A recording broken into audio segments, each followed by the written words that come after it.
Our next module is register page. Basically, this is a register page we are going to consider. If we click over here, this form we are getting, and the URL is slash register.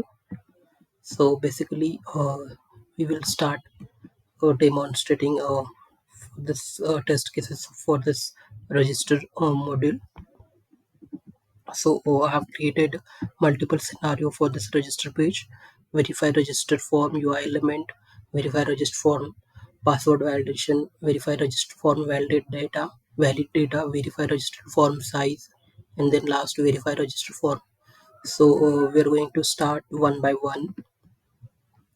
So the first one is verify all the forms labels and placeholders.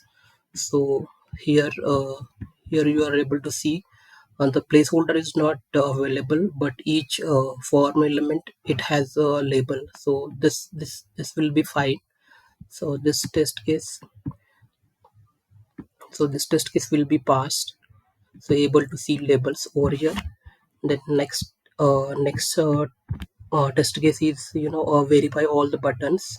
So verifying the buttons, we are going to check button must be shows background color with visibility. Button should have hover, active, and a disable state. So so basically, in for this site, this register button has not hover effect, and cancel button also shows as a link. It does not show as a button. You can see over here, this button does not have a background color actually, and this cancel button shows as a link. So this is not a good user experience, so this will be a fail. And then the next test case is verify validation error message. So uh, so open the home page, click on register button, check all field validation error message by making each field empty. So here we are going to check, uh, fill all the data and make one field empty, and if we click over here register button, then we are going to validate the proper validation error message is throws or not. So this test case explain this. The next test case is verify register button with empty fields. So basically, if we try uh, uh, click on this register button with the empty all empty fields, so the button get should be disabled. So the actual result also we are going to see over here, the button is disabled, so this test case will be passed. Then next test case is verify register for login input box. So we are going to validate all the test data, possible test data, one by one. So here we are going to check email input field by only entering uh, username. We are going to remove the @ and domain text. So basically, expected result shows email validation error, but actual result over here we are not seeing any validation error. It accept this given value Akashivle. So this will be this will be a fail, and the priority of this test case is a high. So though my strong actionable suggestion, please fix this email format with validation error, and wrong email format should prevent the submit form actually.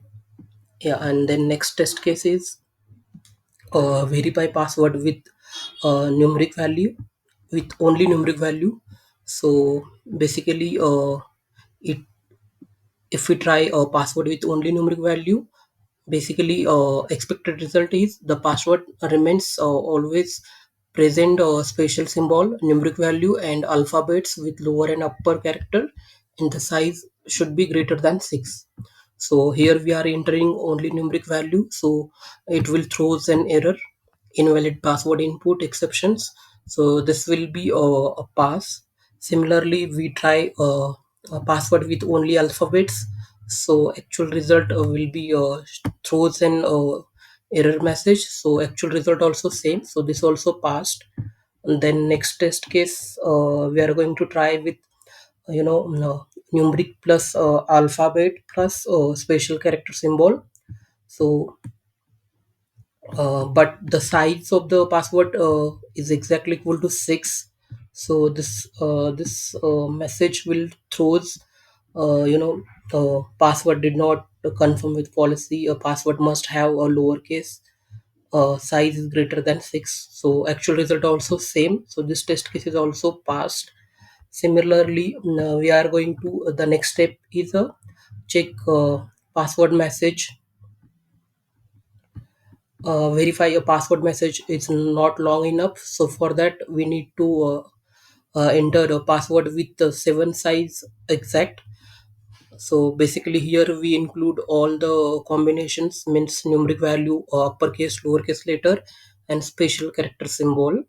So all the size of this password should be 7. So we are getting this message. So actual and expected result also same. So the test case will be passed over here. And then if we try, then next step is verify password with a verify password message with a missing uppercase. So if we try missing password with missing uppercase, we are going to try with only lowercase. Then it will throws an error. The password must have uppercase characters. So the expected and actual result also same. So this test result also passed. Similarly, we are going to try with only uppercase. So for that case, it throws an error. Password must have lowercase characters. So here actual and expected result also same. So this test case is also passed. So likewise we are going to trying multiple combination of this password field. And then the next test case is we are going to try a duplicate email id for that input field. So basically it prevents the expected result should be it prevents to entering and submit the duplicate email id. Then we have observed actual result also the same. Basically it prevents, it shows the error message. So this test should be passed. And the next step is verify register form with the valid data. So basically after submission, after submission of this valid data form, so we are going to see the successful message. So we are going to see able to see successful message. But one thing I have suggested, change the message registration is successful. This message we are getting, but this message sounds slightly unnatural and robotic. And you can change this message to your registration is complete, or you can change it to registration successful. This is a suggestion, this is not a bug. Then the next test case for this register page. So we are going to check size constraint. So we are going to try uh, a maximum character in first name or last name. And we are going to check whether it is a prevent or not. So basically expected result, it should prevent from registration for long size for the first name and last name. But actual result we are not but actual result, the register with long size first name and last name able to register with long size first name and last name. So this is a different expected result and actual result. So this test case is a fail. So basically here we are going to we are able to enter long text into email field and last name. So basically it is not good practices. And then we are going to the next test case is verify a register button disabled after one successful click. So for this test case, open the home page, click on register button, enter all fields, enter all fields by a valid data and click on register button. After click on register button, check that register button is disabled or not. Basically expected result, after submission of this register form, this register button should be disabled. But the actual result, we are not seeing the register button is disabled after one successful registrations. So basically this test case will be failed. And then last one is verify that registered form. So basically, the test case name is prevent registered form for login state. Means if a user logged in, then he is not able to, must not able to see that registered form. So for that, we are going to follow these steps. Open the home page, click on register button, and then enter all. Then open home page, click on register button, enter all fields and click on register button optional. And after registration done, or if you have, keep it as it is, and then fourth step, make login. So after login, then you are able to see that register form. And login form should not be displayed, but actual result able to see login form after registrations. So this test case will be failed. Yeah, so this all the test cases we have covered for this third registered module. Yeah.